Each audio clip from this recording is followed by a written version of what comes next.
कक्षा 6 का भूगोल पढ़ेंगे। पाठ 8। पाठ का नाम है, याद है क्या नाम है पाठ का? भारत का भौतिक स्वरूप। क्या पढ़ेंगे? भारत का भौतिक स्वरूप। भारत का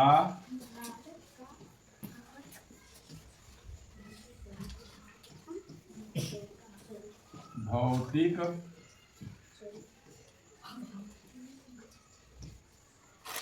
स्वरूप।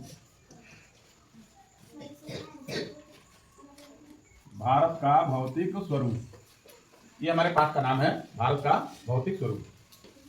भौतिक स्वरूप क्या है? हम लोग देखते हैं धरती पर कहीं पहाड़ है, कहीं नदी है, कहीं मैदान है, कहीं पठार है कि नहीं? तो ये जो उच्चावच है, यानी जो ये ऊंचाई नीचाई है, यही भौतिक स्वरूप ना, जिसे आदमी ने नहीं बनाया। जो भौतिक स्वरूप है वो आदमी ने नहीं बनाया है, उसे जो है प्रकृति ने खुद बनाई है। कौन बनाई है? प्रकृति ने खुद बनाई है। और वो पूरे स्थल को अगर देखा जाए तो वो लगता है कुछ ना कुछ अंतर है। अपने गांव को देख लो, कैसा है अपना गांव? चारों तरफ पहाड़ है, बीच में एक नाला भी बहता है नदी की तरह, बता है ना, और दोनों तरफ खेत है, कहीं कहीं पठार है, मतलब पत्थर की चट्टानें बड़ी बड़ी हैं। इस तरह से जो है देश, हमारे देश यानी हमारे भारत का भी भौतिक स्वरूप है, जिसे कई भागों में बांटकर अध्ययन किया जाता है। तो आज हम लोग भारत के भौतिक स्वरूप का अध्ययन करेंगे और देखेंगे कि भारत को कितने प्राकृतिक भागों में बांटा गया है ना। 5 प्राकृतिक भागों में, ठीक है ना। पहला नंबर, उत्तर का पर्वतीय भाग। उत्तर का पर्वतीय भाग, ये पहला है, उत्तर का पर्वतीय भाग, ठीक है। दूसरे नंबर पर आते हैं, दूसरा है उत्तर का मैदानी भाग।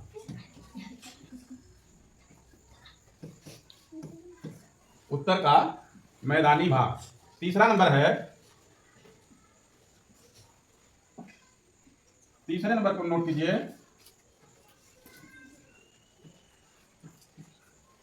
थार का मरुस्थल। चौथा नंबर,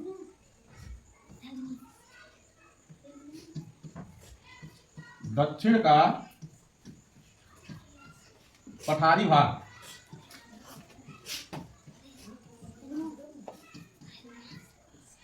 पांचवा है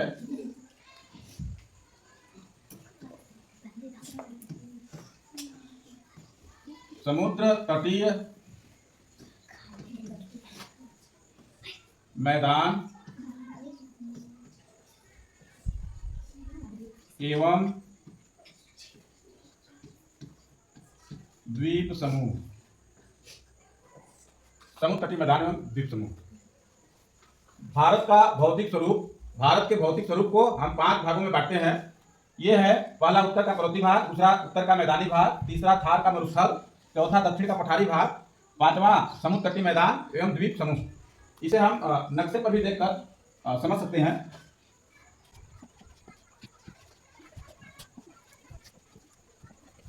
भारत का भौतिक स्वरूप। अभी हम लोगों ने देखा कि भारत के भौतिक स्वरूप को 5 भागों में बांटा गया। कितने भागों में बांटा गया है? 5 भागों में। तो उन 5 भागों में अब आप लोग हमको बताएंगे, पहला क्या है? उत्तर का पर्वतीय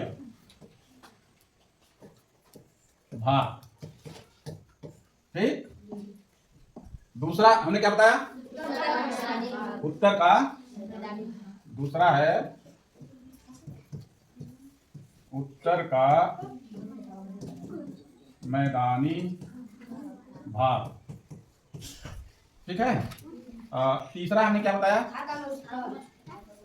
थार का मरुस्थल। और चौथा हमने क्या बताया? दक्षिण का, दिख रहा है, दक्षिण का पठारी भाग। और पांचवा हमने क्या बताया? समुद्र तटीय मैदान एवं द्वीप समूह। ये 5 भाग हैं हमारे भारत के। भौतिक रूप से भारत को 5 भागों में बांटा गया। अब हम इसको नक्शे में देखते हैं। आपके सामने जो ये नक्शा है ये भारत का है। कहाँ का नक्शा है? भारत का। तो चलिए भारत के नक्शे में हम देखते हैं कि पहला भाग जो है उत्तर का पर्वतीय भाग किधर है। ध्यान से देखिएगा। हाँ देखिए भारत, ये नक्शा जो है, नक्शे में पहले आप जान लीजिए कि ये एक निशान हम बना दे रहे हैं, उसको आप लोग दिमाग में रख लीजिए। जैसे देखिए ये निशान है, ये नॉर्थ है, ये साउथ है, ये ईस्ट है और ये वेस्ट है। इसका मतलब जानते हैं, इधर उत्तर है, इधर दक्षिण है, इधर पूरब है और इधर पश्चिम है। इस नक्शे में भी देखो, इधर उत्तर हो गया, इधर दक्षिण, इधर पूरब और इधर पश्चिम ना। क्लियर है? तो ये क्या कह रहा है? उत्तर का पर्वतीय भाग पहला क्या है? तो वो भारत के उत्तर में होगा। तो भारत का उत्तर मतलब इधर होगा ना। तो हम भारत के उत्तर में देखते हैं। तो देखिए ये जो है भाग, ये या ऐसे देखिए, ये जो भाग है, ये देख रहे हैं ना, ये जो भाग है ये पहाड़ है। क्या है? पहाड़। यहाँ कौन पहाड़ है? हिमालय। कौन पहाड़ है? हिमालय। तो ये इसको इसीलिए हम लोग बोलते हैं भारत का पर्वतीय भाग। ये पूरा जो है हिमालय पहाड़ है ना। भारत के उत्तर में हिमालय पहाड़ है, इसीलिए हम इसको पर्वतीय भाग बोलते हैं। और हिमालय पहाड़ में जो श्रेणियां है वो दुनिया की सबसे ऊंची श्रेणी भी है। जानते हो दुनिया की सबसे ऊंची श्रेणी कौन सी है? कोई बताए? दुनिया की सबसे ऊंचा पहाड़ माउंट एवरेस्ट। क्या नाम है? Mount Everest. और माउंट एवरेस्ट की ऊंचाई बता दें, 8,848 मीटर। कितना है? 48 मीटर। इतना ऊंचा है। अब सोचो ना। तो ये आपका पर्वतीय भाग हो गया। दूसरा क्या बोल रहा है? उत्तर का मैदान, उत्तर का मैदानी भाग। देखो उत्तर के मैदानी भाग में कौन कौन सा आता है? पर्वतीय भाग में आप इसको जान लीजिए, जम्मू कश्मीर, उत्तराखंड, इधर पूर्वोत्तर के असम राज्य ना, सिक्किम, ये सब आते हैं। ठीक है ना। और उत्तर का मैदानी भाग, उत्तर का मैदानी भाग ये भी उत्तर में होगा। उत्तर लिखा हुआ है तो पर्वतीय भाग के नीचे ये जितना आप देख रहे हो, ये हरा हरा जो देख रहे हो ना, ये आपका उत्तर का मैदानी भाग है ना। अब ये उत्तर का मैदानी भाग क्यों है ये भी जान लीजिए कि यहाँ पर बहुत ढेर सारी नदियां बहती हैं और वो अपने साथ लाई गई मिट्टी को धरातल पर पाट दी है, जिससे वो मैदान का रूप बन गया है ना। तो ये यहाँ पर जो है गंगा, यमुना, चंबल ना, तमाम, ब्रह्मपुत्र उधर से आती है, तमाम नदियां हैं जो इस मैदान में आती हैं ना। गंगा, यमुना और जो है तमाम नदियां जो आती हैं इधर से। देखो ब्रह्मपुत्र आ रही है अरुणाचल से और एक फिर गंगा सागर में मिल जाती है, मतलब बंगाल की खाड़ी। तो ये भाग जो है मैदानी भाग है ना।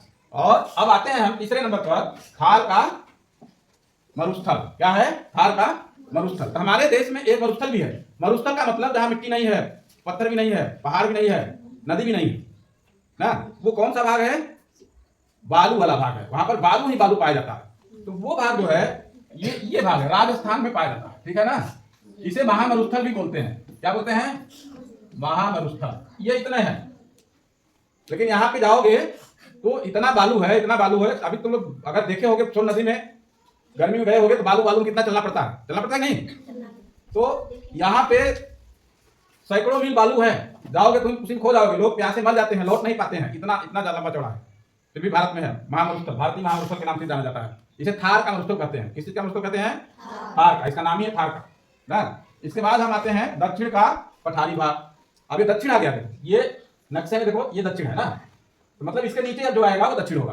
तो दक्षिण का पठारी भाग जो है, जितना ये बीच में है, ये देखो इसे, अब ये जितना है ये दक्षिण के पठारी भाग में आ जाता है ना। ये जितना मैं इसे कर रहा हूं इस रंग से, ये दक्षिण का पठारी भाग। कौन सा भाग है?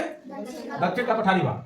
इस भाग में जो है मुख्य रूप से जो नदियां बहती हैं, कृष्णा, कावेरी, गोदावरी ना, महानदी और जो प्रदेश हैं वो मुख्य रूप से आपका मध्य प्रदेश आ जाता है, फिर जो है उड़ीसा का भाग आ जाता है, आंध्र प्रदेश का भाग आ जाता है, कर्नाटक का कुछ भाग आ जाता है, तो और इधर तमिलनाडु का भी कुछ भाग आ जाता है ना। तो ये आपका चौथा नंबर है दक्षिण का पठारी भाग। अब हम 5वें नंबर की बात कर लेते हैं। 5वां नंबर कौन सा?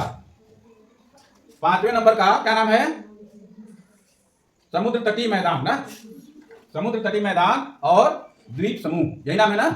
तो देखिए समुद्र है, ये इधर भी आप देख रहे हैं बंगाल की खाड़ी, इधर अरब सागर, यहाँ पर हिंद महासागर, ये समुद्र है ना, ये जितना देख रहे हैं। और समुद्र के किनारे वाला भाग ध्यान से देखिए, ये जो भाग है भारत का, ये भाग पूरा समुद्र के किनारे है ना, जो ये भाग आप देख रहे हैं ये पूरा समुद्र के किनारे है।